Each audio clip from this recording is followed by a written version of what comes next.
اعوذ باللہ من الشیطان الرجیم بسم اللہ الرحمن الرحیم ادعوا ربکم تضرعا وخفیا انہ لا يحب المعتدین صدق اللہ العظیم۔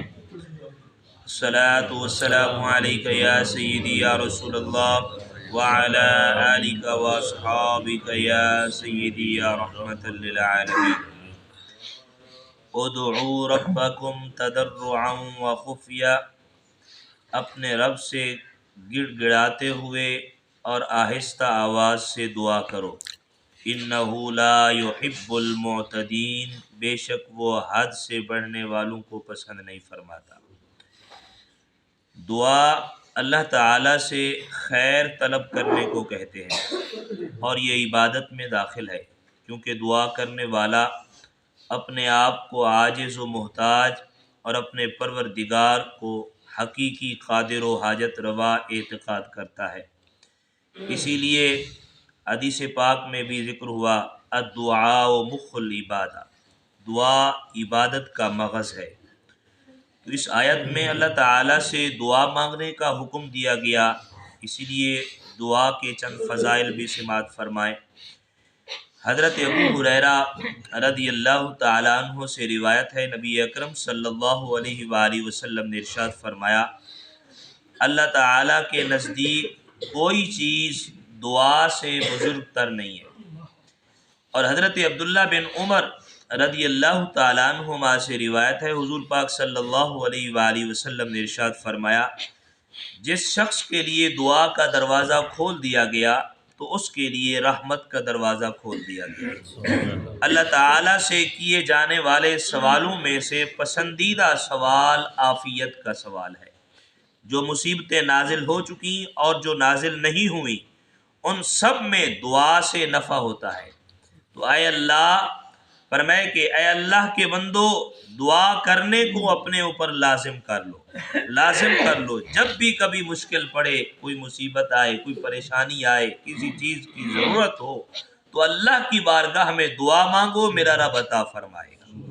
اور حضرت جابر بن عبداللہ رضی اللہ تعالیٰ عنہ سے روایت ہے، رسول اللہ صلی اللہ علیہ وآلہ وسلم نے ارشاد فرمایا، کیا میں تمہیں وہ چیز نہ بتاؤں جو تمہیں تمہارے دشمن سے نجات دے اور تمہارے رزق کو وسیع کر دے؟ رات دن اللہ تعالیٰ سے دعا مانگتے رہو کہ دعا مومن کا ہتھیار ہے۔ فرمائے یہی ایک ایسی چیز ہے جو تمہیں دشمن سے بھی بچائے اور تمہارے رزق میں بھی برکت ڈال دے۔ فرمائے کہ وہ دعا ہے، کیونکہ دعا مومن کا ہتھیار ہے۔ فرمائے کہ دشمن کے مقابلے میں بھی یہ کام آتا ہے اور اللہ کی بارگاہ میں فرمائے کہ تمہارے لیے رحمت کا ذریعہ بھی ہے۔ تو ایک دعا سے حاصل ہونے والے فوائد کیا ہیں؟ فرمائے کہ جب انسان دعا مانگتا ہے تو اسے کیا فائدے حاصل ہوتے ہیں؟ فرمایا علماء کرام نے فرمایا کہ ایک دعا سے 5 فائدے حاصل ہوتے ہیں۔ ایک یہ کہ دعا مانگنے والا عبادت گزاروں کے گروہ میں شمار ہوتا ہے، کیونکہ دعا فی نفس ہی یعنی بذات خود عبادت بلکہ عبادت کا مغز ہے۔ اور دوسری چیز فرمائے کہ جو شخص دعا کرتا ہے وہ اپنے عاجز اور محتاج ہونے کا اقرار اور اپنے پروردگار کی قدرت اور کرم کا اعتراف کرتا ہے۔ اور تیسرا فائدہ، ہمیں دعا مانگنے سے شریعت مطہرہ کے حکم کی بجاوری ہوگی کہ اللہ تعالیٰ نے دعا مانگنے کا حکم دیا اور دعا نہ مانگنے والے پر حدیث میں وعید بھی آئی ہے۔ اور چوتھا فائدہ، سنت کی پیروی ہوگی کہ حضور پاک صلی اللہ علیہ وآلہ وسلم دعا مانگا کرتے اور اوروں کو بھی تاکید فرماتے تھے، تو رسول اللہ صلی اللہ علیہ وآلہ وسلم کی سنت کی پیروی ہوگی۔ اور پانچواں فائدہ، فرمائے دعا سے آفات و بلیات دور ہوتی ہیں اور مقصود حاصل ہوتا ہے۔ تو یہ دعا مانگنے کے فائدے ہیں، اس لیے رب العالمین نے فرمایا ادعوا ربکم تضرعا وخفیا، اپنے رب سے گڑ گڑاتے ہوئے اور آہستہ آواز میں فرمایا دعا کرو۔ تو انہ لا يحب المعتدین، بے شک وہ حد سے بڑھنے والے کو پسند نہیں فرماتا۔ یعنی لوگوں کو دعا وغیرہ جن چیزوں کا حکم دیا گیا ان میں حد سے بڑھنے والوں کو اللہ پسند نہیں فرماتا۔ حضرت ابو نعامہ سے روایت ہے کہ حضرت عبداللہ بن مغفل نے اپنے بیٹے کو یہ دعا کرتے ہوئے سنا اے اللہ عز و جل میں تجھ سے جنت کی دائیں طرف سفید محل کا سوال کرتا ہوں۔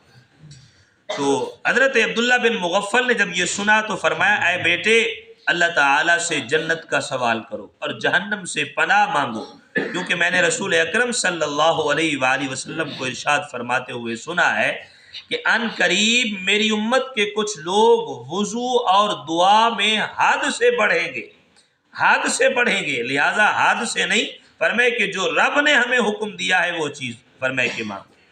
اور دعا میں حد سے بڑھنے کی علماء نے مختلف صورتیں بیان کی ہیں، جیسے انبیاء کرام علیہ السلام کا مرتبہ مانگنا، فرمائے کہ اور یا آسمان پر چڑھنے کی دعا کرنا، اسی طرح جو چیزیں محال یا قریب میں ہی محال ہوں ان کی دعا کرنا، ہمیشہ کے لیے تندرستی اور عافیت مانگنا، ایسے کام کے بدلنے کی دعا مانگنا جس پر قلم جاری ہو چکا۔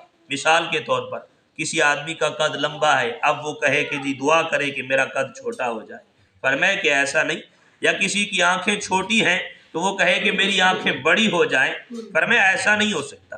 اسی طرح گناہ کی دعا مانگنا، رشتہ داروں سے تعلقات ٹوٹ جانے کی دعا کرنا، اللہ تعالیٰ سے حقیر چیز مانگنا، لغو اور بے فائدہ دعا مانگنا، رنج و مصیبت سے گھبرا کر اپنے مرنے کی دعا کرنا، صحیح شرعی غرض کے بغیر کسی کی موت یا بربادی کی دعا مانگنا، اور میں کسی مسلمان پر اللہ تعالیٰ کا غضب نازل ہونے یا اسے جہنم میں داخل کیے جانے کی دعا مانگنا، اور کافر کی مغفرت کی دعا مانگنا، فرمایا یا سب مسلمانوں کے تمام گناہ بخشے جانے کی دعا مانگنا، فرمایا یہ حد سے بڑھنا ہے۔ فرمایا کچھ گناہ ایسے ہیں کہ بندوں کے حقوق کے ہیں، فرمائے کہ جب تک بندے معاف نہیں کریں گے میرا رب معاف نہیں فرمائے گا۔ اب فرمائے بندہ یہ دعا کرتا رہے اس نے بہت سارے لوگوں کے حق مارے ہیں لہذا اے اللہ تو معاف کر دے، فرمائے یہ حد سے بڑھنا ہے، اس لیے فرمائے ان چیزوں سے بچنا ہے۔